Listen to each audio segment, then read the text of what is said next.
اچھا گھڑی ہے نہیں، گھڑی نہیں ہے۔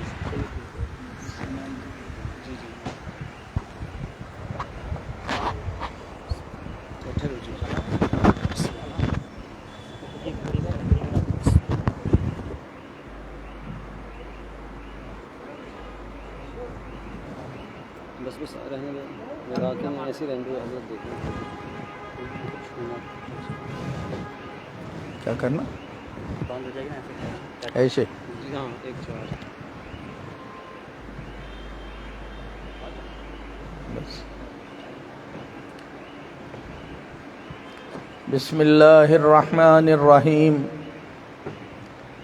الحمد للہ رب العالمین والصلاة والسلام على سید الاولین والآخرین خاتم النبیین سیدنا وحبیبنا ونبینا ومولانا محمد وعلى آلہ وصحابہ ومن تبعه بإحسان ودعا بدعوته أجمعين إلى يوم الدين. أما بعد، فقد قال الله تعالى في القرآن المجيد والفرقان الحميد: أعوذ بالله من الشيطان الرجيم، بسم الله الرحمن الرحيم، وما أرسلناك إلا رحمة للعالمين. وقال تعالى: لقد كان لكم في رسول الله أسوة حسنة.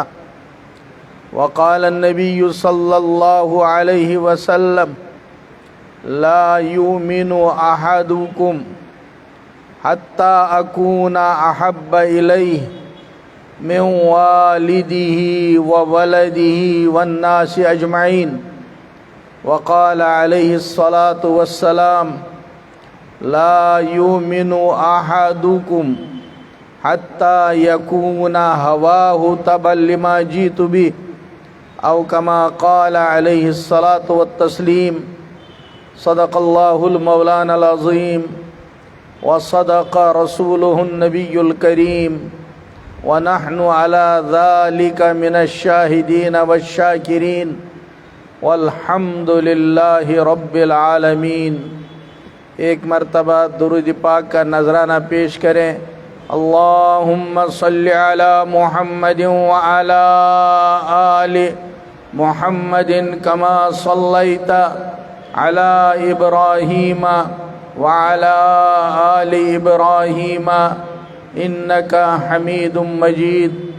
اللہم بارک علی محمد وعلی آل محمد کما بارکت علی ابراہیم وعلی آل ابراہیم انک حمید مجید.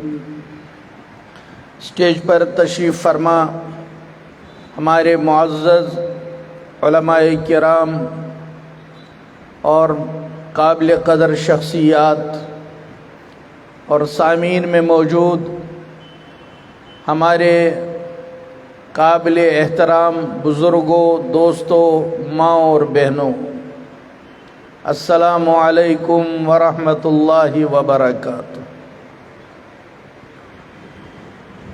مبارک ہے وہ مجلس جس مجلس میں رحمت للعالمین کا تذکرہ ہو صلی اللہ علیہ وسلم. مبارک ہیں وہ افراد جن کا کچھ وقت ایسی سراپا رحمت شخصیت کے تذکرے کے سننے اور سنانے میں، یا ایسی شخصیت کا پیغام عام کرنے میں صرف ہو. اور مبارک ہیں وہ ذاتیں جو اس عالمی شخصیت کے پیغام کو اپنے کردار میں سمو کر رہتی دنیا تک کے لیے اس کے زندہ رکھنے کی فکر کے لیے اور اس کو من و عن باقی رکھنے کے لیے کوششوں میں خرچ ہو، صرف ہو، اللہ ہمیں بھی انہی لوگوں میں سے بنائے۔ صبح سے اب تک آپ نے بہت ہی قیمتی باتیں سنی۔ ان مجلسوں میں شرکت، ان مجلسوں میں کہنا سننا، یہ سب کچھ عبادت ہے۔ اور ہم جانتے ہیں کہ ایک ایسی مبارک ہستی کا تذکرہ ہے جس کو صرف ایک قوم کے لیے نہیں، ایک علاقے کے لیے نہیں، ایک طبقے کے لیے نہیں، بلکہ ایک عالم کے لیے ہی نہیں بلکہ عالمین کے لیے رحمت بنا کر بھیجا گیا ہو۔ وَمَا أَرْسَلْنَاكَ إِلَّا رَحْمَةً لِلْعَالَمِينَ۔ اس آخری بات چیت میں جو آپ کے سامنے ہو رہی ہے، مجھے آپ کو ایک پیغام دینا ہے اور ایک سوال مقدر کا جواب دینا ہے، یا یوں کہیے ایک اشکال پر آپ کو مطمئن کرنا ہے۔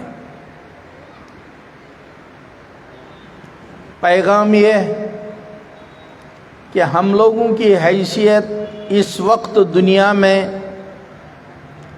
ہماری ذاتی حیثیت نہیں ہے۔ اگر دنیا میں حق کا کوئی متلاشی، صراط مستقیم کا طلبگار، دنیا آخرت میں سکون اور اطمینان کی زندگی کو تلاش کرنے والا کسی سے یہ سوال کرے کہ مجھے یہ امن و سکون، یہ ٹینشن فری زندگی اور اچھے کریکٹر والی زندگی اور بہت ہی پیار اور محبت والا دن گزارنا جو میرے دل کی آواز ہے، اس کو میں ڈھونڈنا چاہوں تو کہاں ملے گی؟ ہر انصاف پسند اس سے یہ کہے گا کہ یہ جو دنیا میں غلام محمد، غلام نبی، عبداللہ، عبد الرحمن، عبد الرشید، یہ نام والے جو ہیں، ان لوگوں کے یہاں ایک ذات آئی ہے جس کا نام ہے محمد صلی اللہ علیہ وسلم۔ ہر انصاف والا یہی کہے گا کہ تم ان سے رابطہ کرو۔ لیکن آپ سوچئے، جب وہ شخص اس وقت کے غلام محمد، غلام نبی، غلام رسول، عبد الرشید، عبد الستار سے ملے گا اور 24 گھنٹے اس کے ساتھ گزارے گا، تو یقیناً صبح کو کہے گا صاحب میں نے کوئی فرق تو دیکھا نہیں، کرپشن تو میری پرانی زندگی میں بھی تھا، یہاں بھی تو ہے، وہ مزدور بھی کام چور تھا، یہاں بھی تو میں کام چوری دیکھتا ہوں، وہ گھر کا بڑا بھی غصے والا تھا، یہاں بھی تو میں غصہ دیکھ رہا ہوں، اس سے پہلے میں جن لوگوں کے ساتھ تھا وہاں بھی چیٹنگ تھی، یہاں بھی تو چیٹنگ ہو رہی ہے، اس سے پہلے میں دل میں دوسروں کی حسد اور جلن دیکھ رہا تھا، یہاں بھی تو وہی ہے، آپ نے مجھے کہاں بھیج دیا؟ ہم اس سے یہ کہہ کر اس کو مطمئن کرنے کی کوشش کریں کہ آپ جو میرے اندر دیکھ رہے ہیں یہ میری کمی ہے، خامی ہے، لیکن آپ میری کتاب کو دیکھیے۔ اس کا جواب ہوگا بھائی صاحب کتابیں تو دنیا بھر کی بھری ہوئی ہیں، میں تو کوئی نمونہ دیکھنا چاہتا ہوں جہاں جا کر مجھے سکون نصیب ہو جائے، لیکن معاملہ تو مجھے ایک سا ہی لگ رہا ہے، سیم لگ رہا ہے، مجھے کہاں بھیجا گیا؟ تو ظاہر سی بات ہے ہم اس اعتراف پر مجبور ہوں گے کہ جو نمائندہ ہمیں بتایا گیا تھا شاید ہم وہ نمائندگی پوری نہیں کر پا رہے۔ مجھے کوئی فلسفہ آپ کو نہیں سنانا، مجھے کوئی تقریر آپ کو نہیں سنانی۔ ایک وہ فکر، ایک وہ درد جو میرے اور آپ کے دل کے اندر ہونا چاہیے، اس کو جگانے کی کوشش کرنا ہے۔ آخر کیا بات ہے کہ ہم لوگ اس نمائندگی کو پورا نہیں کر سکتے، یا دوسرے الفاظ میں یہ کہیے ہم اس کسوٹی پر پورے نہیں اتر سکتے جس کا ہمیں امین بنایا گیا ہے۔ اور میرے اور آپ کے پاس یہ امانت ہماری ذاتی چیز نہیں ہے۔ کیا آپ کو یاد ہے 9 مہینے ہماری ماں ہمارا انتظار کرتی رہی کب ہم اس کے پیٹ سے اس کی گود میں آئیں؟ اس کے میکے والے سارے کے سارے منتظر رہے کہ بچہ کب آئے گا دنیا میں۔ سسرال والے سارے پوری احتیاطیں کرتے رہے، اور اس ساری تمنا کے بعد جب ہم اپنی ماں کی گود میں آئے ہم رو رہے تھے۔ پڑوس کی عورتیں ہماری ماں کو مبارکباد دیتی تھی، آپا مبارک، بہن مبارک، کتنا پیارا بچہ اللہ نے دیا، گلاب جیسا بچہ، چاند جیسی بیٹی، رولا کیوں رہی ہو؟ 9 ماہ تو انتظار کرتی رہی، 9 ماہ سب تڑپتے رہے، کیا مرحلہ ہے؟ یہ رو رہا ہے تمہاری گود میں۔ مائیں اپنے بچوں کے رونے کو برداشت نہیں کرتی، وہ تو کھانے میں لقمہ ہاتھ میں ہو وہی پلیٹ میں ہاتھ کھول دیتی ہے، لقمے کو منہ کی طرف نہیں اٹھاتی، پہلے جھانکتی ہے میرے بچے کے منہ سے چیخ کیوں نکلی، رونے کی آواز کیوں آئی، کیوں رو رہا ہے؟ دودھ نہیں تمہارے پاس؟ ہماری سیدھی سادی پیاری ماں نے جواب دیا، بہن دودھ میرے سینے میں اللہ نے گرم گرم مکمل غذا ٹیمپریچر مینٹین کر کے رکھا ہے، اسی لیے ہے، پھر کیوں نہیں دے رہی ہو اس کا حق؟ تو ہماری پیاری ماں نے کہہ دیا، دودھ میں اس کو ضرور پلاؤں گی، لیکن ابھی اس کے کان میں ایمان کی آواز نہیں دی گئی۔ بھائیو، ہمیں جسمانی غذا تب ملی جب پہلے ہمیں ایمان کی غذا دی گئی، اور وہ مرحلہ ایسا تھا، ہم مادری زبان نہیں جانتے تھے، ہم کشمیری نہیں جانتے تھے، اردو نہیں جانتے تھے، پہاڑی نہیں جانتے تھے، پنجابی نہیں جانتے تھے، گوجری نہیں جانتے تھے، انگریزی جس ماحول میں ہم پیدا ہوئے وہ زبان ہم نہیں جانتے تھے، لیکن ہماری پیاری ماں نے ہمارے کان میں عربی میں اللہ اکبر کہلوایا، تب تک ہمیں دودھ کا گھونٹ نہیں دیا۔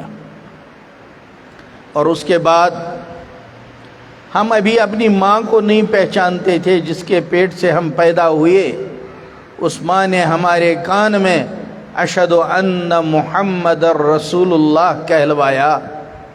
جب یہ عمل ہوا تب ہم اس مجلس میں بیٹھے ہیں، تب اس مجلس میں ہم رحمت للعالمین کا تذکرہ کر رہے ہیں، سن رہے ہیں،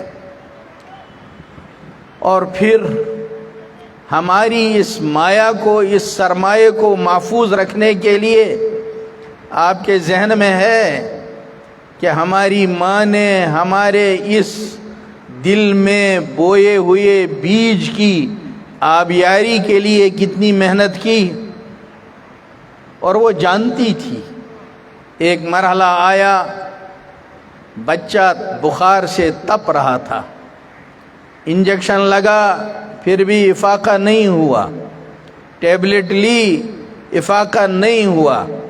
ہماری ماں جانتی تھی کہ اب اگر اس کو سکون دینے والی کوئی چیز ہے، اب اگر اس کو آرام پہنچانے والا کوئی طریقہ ہے، اس وقت اس کی پیاری زبان سے اللہ کا نام چالو ہوا تھا۔ بہت چھوٹی اور معمولی سی بات ہے، اس نے شروع کر دیا تھا ہمیں گود میں لے کر، انجیکشن کے گزرنے کے بعد، ٹیبلٹ کے مرحلے سے گزرنے کے بعد اس نے گود میں لے کر شروع کر دیا تھا وہ ذکر جو میری اور آپ کی روح کی غذا تھی۔ اللہ اللہ اللہ اللہ اللہ۔ ایک دن میں کتنی بار؟ 2 سال ہم نے ماں کا دودھ پیا، ان 2 سالوں میں کتنی بار اس پودے کو سینچنے کے لیے، اس پودے کو مضبوط کرنے کے لیے۔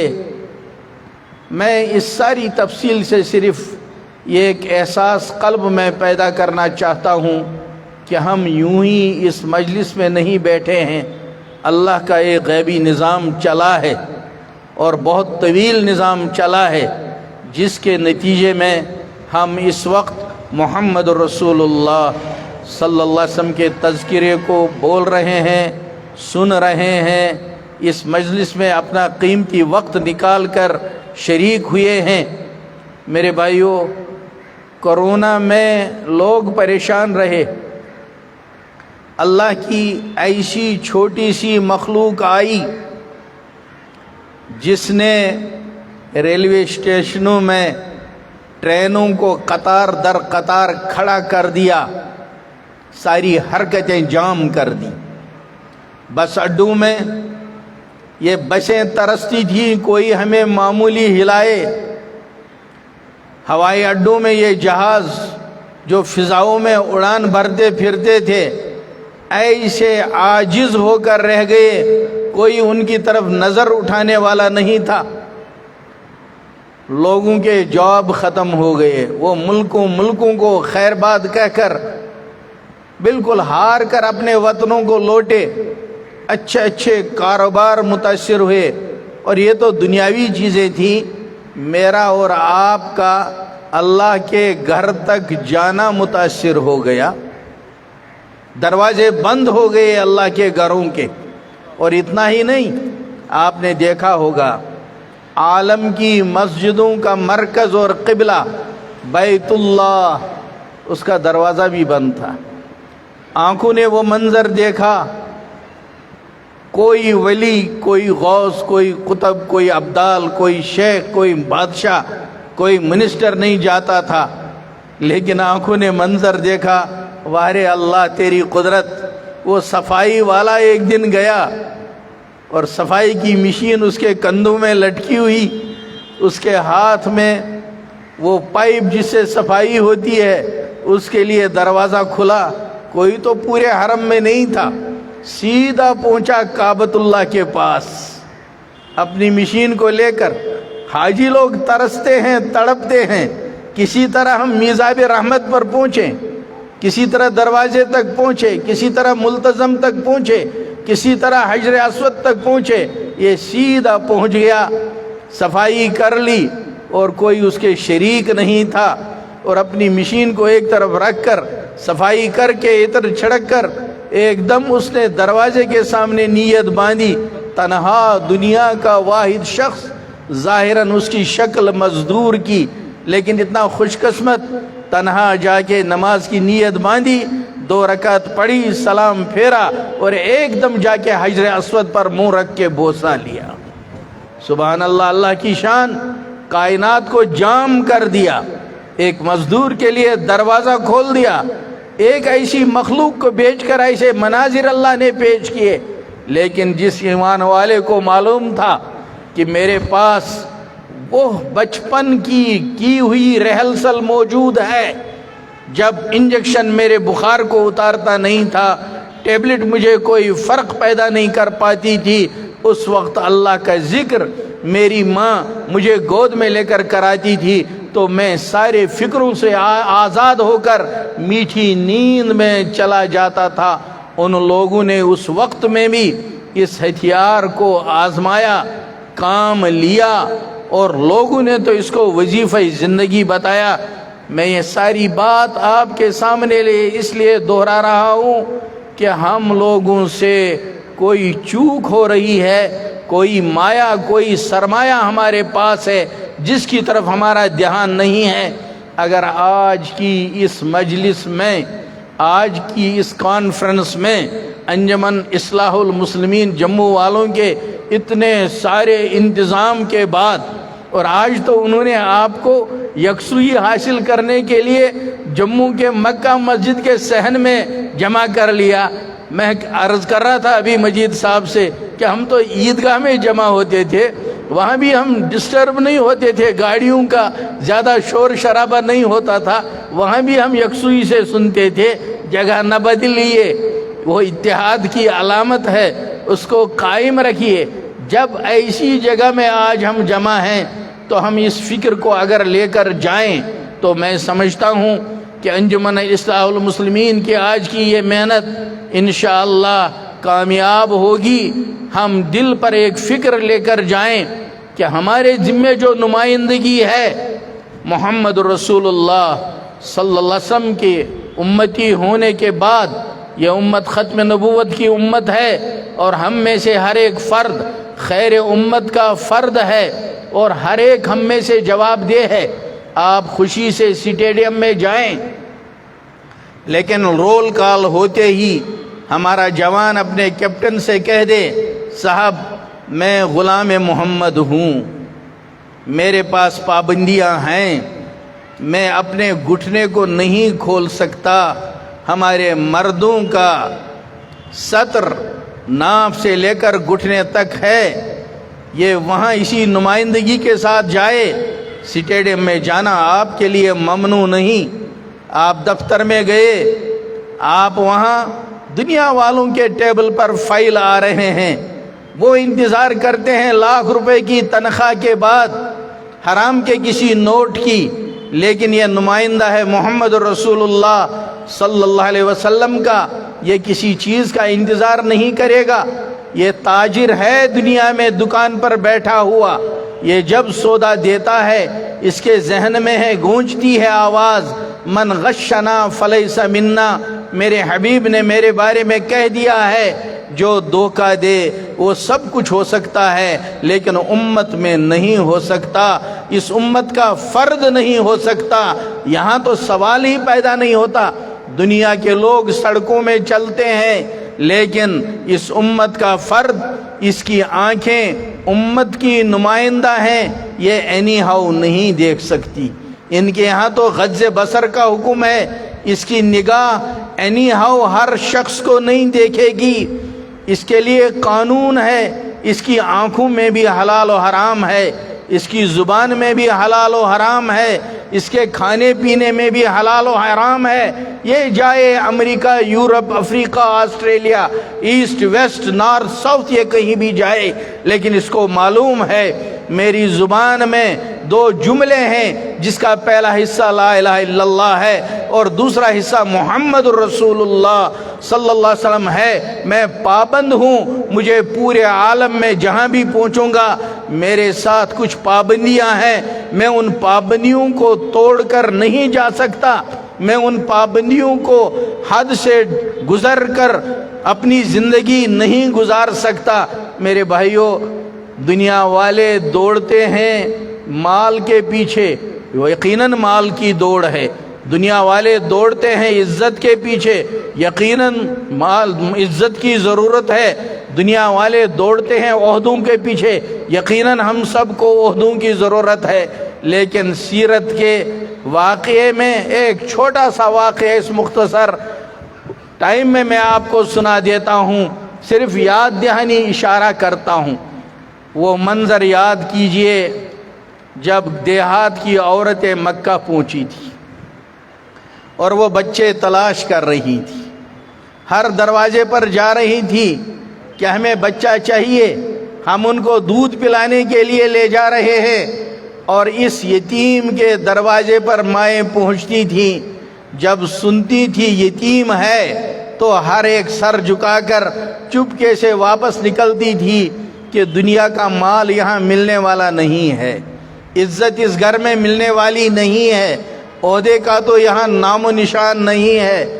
آپ کو یاد ہے واقعہ، آخر میں جب حلیمہ آئی ہیں اور حلیمہ نے اپنے شوہر سے مشورہ کیا ہے کہ ہماری اونٹنی دبلی پتلی، کسی نے ہم کو اونٹنی دیکھ کر دیا نہیں، سوچا یہ اپنی اونٹنی کو نہیں پال سکتی، بچے کو کہاں پالے گی، اس کے پاس تو اونٹنی کو کھلانے کے لیے غذا نہیں، بچے کو کہاں سے غذا لا کر دے گی، اور یہ خود ایسی کمزور مریل ہے تو بچے کو کیا پرورش کرے گی۔ آخر دونوں نے مشورہ کیا خالی ہاتھ جانا ٹھیک نہیں۔ آپ لوگوں کو یہ واقعہ یاد ہے، آپ لوگ سن چکے ہیں اس واقعے کو۔ آخر دونوں نے مشورہ کر کے جب یتیم کو لیا ہے، حضرت آمنہ سے وصول کیا ہے، آسمان دیکھ رہا تھا، ہوائیں اس منظر کو دیکھ رہی تھی، مکے کی سرزمین میں یہ چیز واقع ہو رہی تھی، کس ٹوٹے دل سے حلیمہ نے اس بچے کو گود لیا، کس ٹوٹے دل سے آمنہ نے یتیم کو سپرد کیا۔ لیکن میرے بھائیوں، آپ کی سیرت کوئی قصہ کہانی نہیں ہے، آپ کی سیرت تو قیامت کی صبح تک کے لیے نمونہ ہے، اسوہ حسنہ ہے۔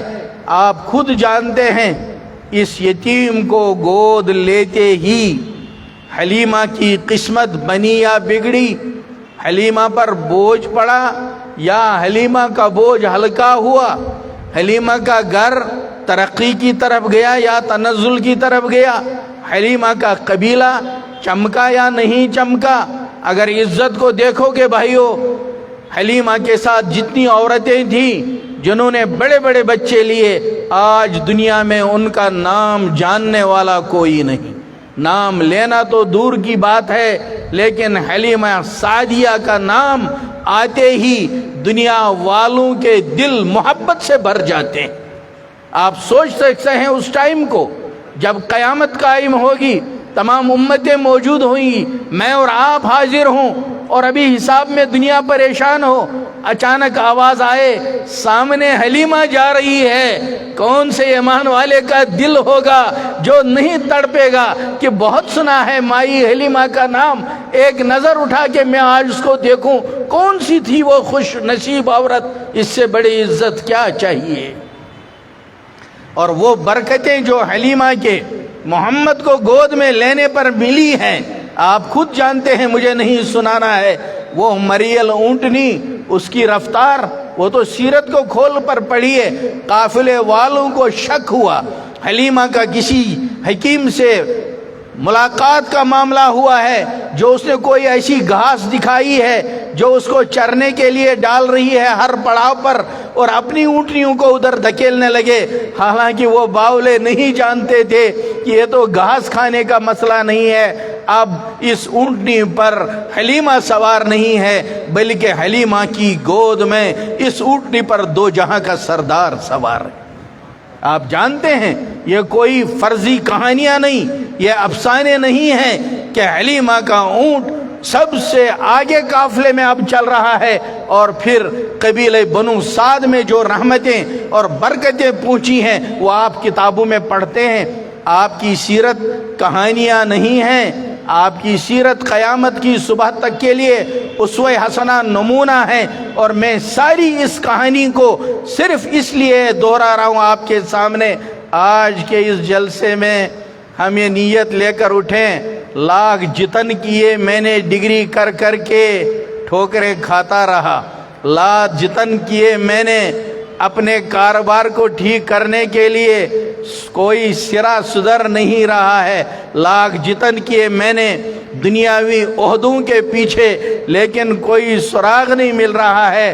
ایک دفعہ صدق دل سے اخلاص کے ساتھ سودا کر کے دیکھے کہ اس یتیم کے دین کو، جس کو آج دنیا نے یتیم کر دیا ہے، ایمان والوں نے یتیم کر دیا ہے، ہر چیز کے لیے گھر میں جگہ ہے، لیکن یتیم کے دین کے لیے گھر میں جگہ نہیں ہے۔ یتیم کے دین کے لیے ہماری ذاتوں کے اندر جگہ نہیں ہے، یتیم کے دین کے لیے ہماری بچیوں کے اندر جگہ نہیں ہے۔ یہ پیاری فاطمہ جو ہمارے گھر میں ہے، یہ پیاری عائشہ جو اللہ نے ہمیں دی ہے، یہ پیارا عبداللہ جو اللہ نے ہمیں دیا ہے، اس کو یتیم کے جوانوں کا نمونہ تو بنانے کا ارادہ لے کر اس جلسے سے میرے بھائیوں اٹھو، اور اس دین کو جس طرح حلیمہ نے یتیم کو اپنے سینے سے لگایا، اسی طرح آج اس کانفرنس میں یہ ارادہ دل میں جما کر، فرضی ارادہ نہیں، دل میں ارادہ جما کر دیکھ کر اٹھو، پھر اللہ کے دربار میں دیکھو اللہ سے کون سا دروازہ نہیں کھلتا۔ ہمارا قرآن اور حدیث پر یقین ہے، ہمارا نبی پاک صلی اللہ علیہ وسلم کے وعدوں پر جو آپ نے بیان فرمائے ہیں ان پر ایمان ہے، تھوڑا سا دلوں پر گرد پڑ گیا ہے۔ اس دائیں بائیں کے ماحول نے حرام کو خراب کر دیا۔ ماحول کا اثر بالکل ایسا ہے جیسے موسم کا اثر ہے، گرمی آتی ہے تو وزیر اعظم صاحب کو بھی لگتی ہے، صدر کو بھی لگتی ہے، چپراسی کو بھی لگتی ہے، مزدور کو بھی لگتی ہے، مسجد کے امام کو محراب کے اندر بھی لگتی ہے۔ وہی بچتا ہے جو گرمی سے بچنے کا ماحول اپنے لیے پیدا کر دے، پنکھے کا انتظام کرے، اے سی کا انتظام کرے۔ سردی آتی ہے اسی طرح ہر ایک کو متاثر کرتی ہے، وہی بچتا ہے جو سردی سے بچنے کا انتظام کرتا ہے۔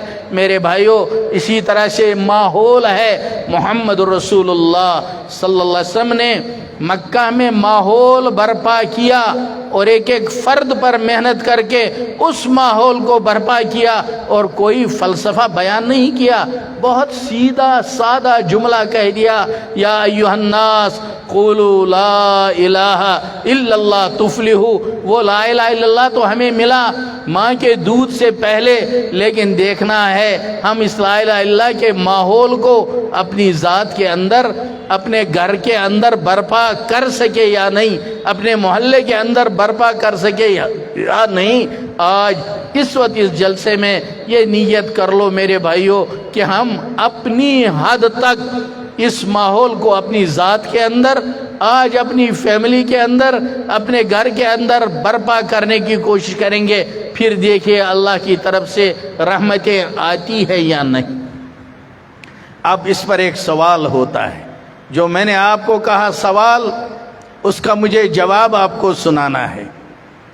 سوال یہ ہوتا ہے کہ بھائی میں گنہگار ہوں، میں کچھ کر نہیں پاتا، بھائی میں کمزور ہوں، میرے اندر سستی ہے، میرے اندر پورا علم نہیں ہے، میرے قرآن و حدیث کو زیادہ پڑھا نہیں ہے، میں نے ابھی کچھ کیا نہیں ہے، میں اعمال کے اعتبار سے کمزور ہوں، روحانیت کے اعتبار سے کمزور ہوں، علم کے اعتبار سے کمزور ہوں۔ اس کے لیے میں آپ کو سیرت کا دوسرا واقعہ سناتا ہوں اور اسی پر اپنی بات ختم کروں گا۔ آپ کو یاد ہے جب مکہ سے ہجرت کے وقت چلے ہیں، وہ منظر آپ کے سامنے ہے۔ پہلے دنیا نے لالچ دیے، وہ واقعہ یاد ہے جب ابو طالب سے کہا سارے لوگوں نے کہ اپنے بھتیجے کو سنبھالو، مال سب سے زیادہ دیا جائے گا، لڑکی سب سے اچھی دی جائے گی اور عہدہ انہی کا ہوگا۔ اور چچا جان نے جب یہ بات کہی تو نبی اکرم صلی اللہ علیہ وسلم کا جواب آپ جانتے تھا، چچا جان اگر میرے دائیں ہاتھ میں آفتاب دیا جائے اور بائیں ہاتھ میں ماہتاب ہو، لیکن میں یہ کام اللہ کے حکم کی وجہ سے کرتا ہوں، میں اس سے باز نہیں آ سکتا۔ لا الہ الا اللہ تفلحوا کہنا میرا فرض منصبی ہے۔ جب دنیا والے لالچ دینے سے فارغ ہو جاتے ہیں اور کام نہیں چلتا، تب ترغیب ہوتی ہے، تب دھمکیاں آتی ہیں، تب ڈرایا جاتا ہے۔ اس کے بعد وہ واقعہ ہوا جو مشورہ ہوا کہ قتل کر دیا جائے اور مکان کا گھیراؤ ہوا، آپ جانتے ہیں ظاہری اسباب سب خلاف تھے۔ میرے بھائیوں، کس کو ہجرت کا واقعہ یاد نہیں؟ عقل کہتی ہے، اللہ کو معلوم ہے مکان کا گھیراؤ ہونا ہے تو پہلے ہی پیغمبر سے کہہ دو اس مکان میں مت رہو، لیکن حکم نہیں آیا مکان سے نکلو۔ آپ جانتے ہیں مکان کے اندر موجود تھے. اس کے بعد حکم ہوتا احتیاط کا تقاضا یہ ہے نکلو تو چپ چاپ نکلو، لیکن کہا گیا سورہ یاسین کی تلاوت کرتے ہوئے نکلو. پھر کہا جاتا بہت احتیاط کرو، لیکن حکم ہوا مٹی کی مٹھی اٹھاؤ اور ان کی طرف پھینکو. عقل کہے گی بھائی اس سے تو جو سویا ہوگا وہ جاگ جائے گا، کسی کو اونگ آ گئی ہوگی وہ اونگ سے نکل آئے گا، یہ تو تمہارے لیے خطرہ ہے. لیکن ہم جانتے ہیں کہ نظام غیب سے چلتا ہے، نظام غیب سے چلتا ہے. ظاہری اسباب اس وقت کام نہیں کرتے، حکم خداوندی کام کرتا ہے. حضرت علی کرم اللہ وجہہ سے جب ساری امانتوں کو حوالے کر کے فارغ ہوئے، حضرت علی کرم اللہ وجہہ کو امین بنایا اور بتایا کہ یہی لوگ جو گھیرا کیے ہوئے ہیں ان کی امانتیں میرے پاس ہیں، علی پہلے ان کو سپرد کرنا اس کے بعد میرے پاس آنا. کہتے ہیں حضرت علی کرم اللہ وجہہ سے کسی نے بعد میں پوچھا تھا علی کیا نیند آئی ہوگی جب خود نبی پاک صلی اللہ علیہ وسلم نکلے ہیں، چاروں طرف گھیرا ہے اور آپ کو وہاں چھوڑا ہے، بڑا دل تڑپا ہوگا، کیسے رات گزاروں؟ حضرت علی کا جواب ہے واللہ ایسی میٹھی نیند کبھی نہیں سویا جیسی اس رات اس مکان میں سویا. جب پوچھا گیا کیسے ایسی نیند آئی تو کہا کہ حضور نے جاتے وقت کہا تھا علی تمام امانتیں سپرد کر کے آنا، انشاءاللہ میری تمہاری ملاقات اب مدینہ میں ہوگی. چونکہ آپ کی مبارک زبان سے نکلا تھا مدینہ میں ملاقات ہوگی، میرے دل میں گواہی دی کہ مدینہ پہنچنے تک کوئی میرا بال بیکار نہیں کر سکتا. ایمان ہو تو ہمارا اس شان کا ہو، یہ دولت آپ کے دل میں ہے میرے بھائیوں. کہاں دنیا کو دیکھ رہے ہو، کہاں دائیں بائیں آپ مشغول ہو گئے، کس مایا سے کس دولت سے آپ صرف نظر کیے ہوئے ہو؟ یہ چیز آپ کے پاس موجود ہے، اس تار کو ذرا چھیڑ کر تو دیکھو، اس بیٹری میں ذرا ٹچ کر کے دیکھو، آپ کے پاس بہت بڑی دولت ہے. دنیا کے حالات بدلتے رہتے ہیں، دنیا میں جو حالات گزر رہے ہیں ہمارے پیغمبر نے ابواب الملاحم میں اور باب اشراط الساعہ میں ان تمام حالات کو تفصیل سے بیان کیا ہے. چونکہ مسلمان اس کو پڑھتے نہیں، یہ جو کچھ عالم میں ہو رہا ہے اس کی پیشین گوئی حدیثوں میں موجود ہے کہ اب یہ ہوگا پھر یہ ہوگا. جن حالات سے دنیا گزر رہی ہے، جن لوگوں کی نظر علم پر ہے وہ جانتے ہیں کہ یہ حالات پہلے سے مذکور ہیں وہاں کتابوں میں، ان کا ایمان اور بڑھ رہا ہے. لیکن میرا نقطہ تھا جب اس وقت یہاں سے نکلے ہیں اور پہنچے ہیں اس غار میں، یاد آ گیا آپ کو واقعہ، غار میں دو بادشاہ بیٹھے ہیں. ایک ہے پیغمبروں کا بادشاہ محمد الرسول اللہ صلی اللہ علیہ وسلم، دوسرا اس امت کا بادشاہ ابو بکر رضی اللہ تعالی عنہ. پروٹوکول کا تقاضا کیا تھا؟ مسئلہ سیکیورٹی کا تھا. اللہ کہتے ملائکہ کے بادشاہ سے اندر دو بادشاہ بیٹھے ہیں غار میں، جبریل ملائکہ کے بادشاہ ہو، چلو سیکیورٹی کو سنبھالو. جبریل کا جواب کیا ہوتا؟ اللہ کہاں میری اتنی قسمت، میرا نام حضور کے گیٹ کیپر میں لکھا جائے، میرا تو مرتبہ بلند ہو جائے گا. میکائیل کو لاؤں، اسرائیل کو لاؤں، ان کو گیٹ پر رکھوں؟ اللہ نے کہا نہیں، نہ جبرائیل کی ضرورت ہے، نہ میکائیل کی ضرورت ہے، نہ اسرائیل کی ضرورت ہے، کسی طاقتور فرشتے کی ضرورت نہیں. صحابہ کو کہتے، وہ تو جان چھڑکتے تھے. پھر کیا ہوا؟ جنگل کے جانوروں کو ہی لانا تھا تو کنگ آف جنگل تو لائن تھا، شیر کو کہتے شیر آجا، اندر بادشاہ بیٹھے ہیں، تم جنگل کے جانوروں کے بادشاہ ہو، سیکیورٹی کو سنبھالو. لیکن شیر کیا جواب کیا ہوتا؟ اللہ میرا اتنا اچھا مقدر، میرا نام محمد رسول اللہ صلی اللہ علیہ وسلم کے دربانوں میں لکھا جائے گا، یہ تو میرا سٹار بڑھ جائے گا. لیکن میرے اور آپ کے کوسچن کا جواب اللہ کو قیامت کی صبح تک کے لیے موجود رکھنا تھا کہ 15ویں صدی میں آنے والا کمزور عمل والا انسان اگر ارادہ کرے گا اس کے لیے نمونہ رکھوں گا، ہمت نہیں ہارنا. اللہ تم سے کام لے سکتا ہے، تم ارادہ تو کرو. اس لیے کس کو لائے ڈیوٹی؟ شیر کے بدلے ڈیوٹی کے لیے لائے مکڑی کو. کون سی ذرا سی مخلوق، اور کہہ دیا مکڑی خود تجھے نہیں رہنا، اپنا گھر بنا دے. قرآن پاک نے خود کہا، اور سورت کا نام ہی عنکبوت رکھا گیا. ان اوہن البیوت لبیت العنکبوت. گھروں میں سب سے کمزور ترین گھر مکڑی کا ہے. چھوٹا بچہ گھاس کا تنکا لے کر جائے تو اس گھر کو تہس نہس کر دے، لیکن اللہ کو میرے اور آپ کے لیے ایک جواب باقی رکھنا تھا کہ میرے بندو ہمت نہیں ہارنا.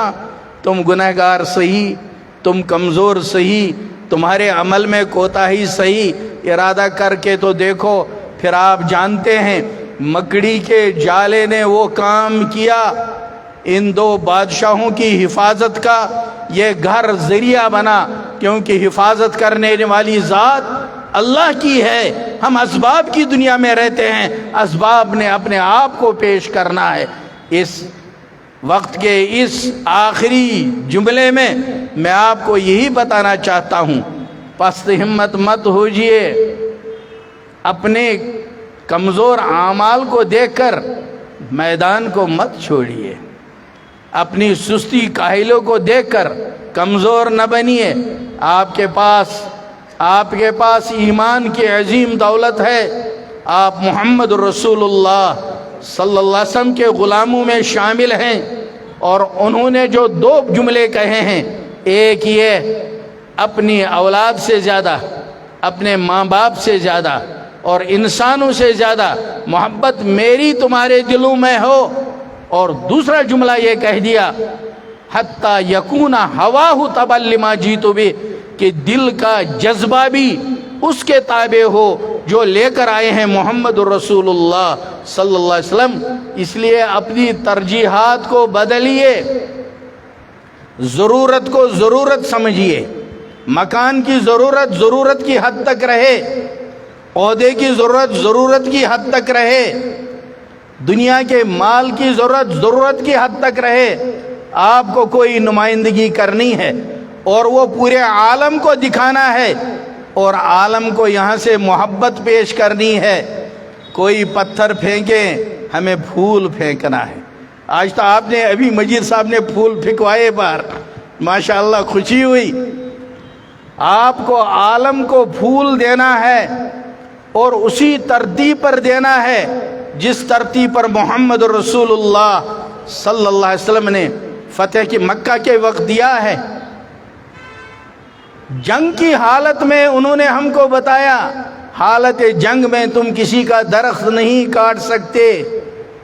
حالت جنگ میں جو کسی مذہبی عبادت گاہ میں اندر بیٹھا ہو اس کو تم چھیڑ نہیں سکتے. حالت جنگ میں تم بچوں کا خیال کرو گے، حالت جنگ میں تم عورتوں کا خیال کرو گے.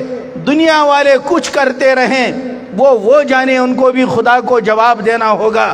میں اور آپ محمد رسول اللہ صلی اللہ علیہ وسلم کے غلام ہیں، اور ان کے اسوہ حسنہ کو سامنے رکھ کر ہمارا غصہ ان کی تعلیم کے تابع ہوگا، ہمارا پیار ان کی تعلیم کے تابع ہوگا، ہماری رواداری ان کی تعلیم کے مطابق ہوگی، ہمارا آپس میں محبتوں کو بانٹنا ان کے ارشادات کے مطابق ہوگا، اپنے ذہن کی پیداوار نہیں. اس قیمتی اور مبارک مجمع میں نے یہ دو نکتے آپ کے سامنے رکھے. اللہ کرے آپ کے ذہن میں دونوں نکتے آئے ہوں، اور ہم لوگوں میں سے اگر ہم سب کو اللہ توفیق دے ہم اس جذبے کے ساتھ یہاں سے نکلے تو میں سمجھوں گا کہ ہماری یہ محنت کامیاب ہوگی. اللہ ہم سب کو محمد رسول اللہ صلی اللہ علیہ وسلم کا حقیقی نمائندہ بنائے. وآخر دعوانا ان الحمدللہ رب العالمین. گھڑی کس کی تھی؟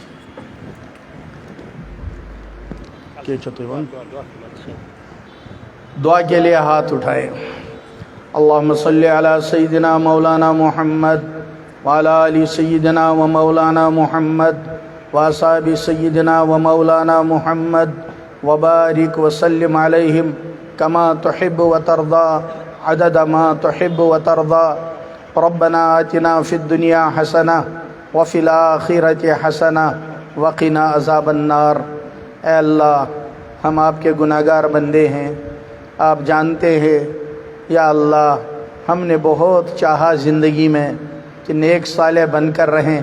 آپ ہمارے نامہ اعمال کو کھولیں.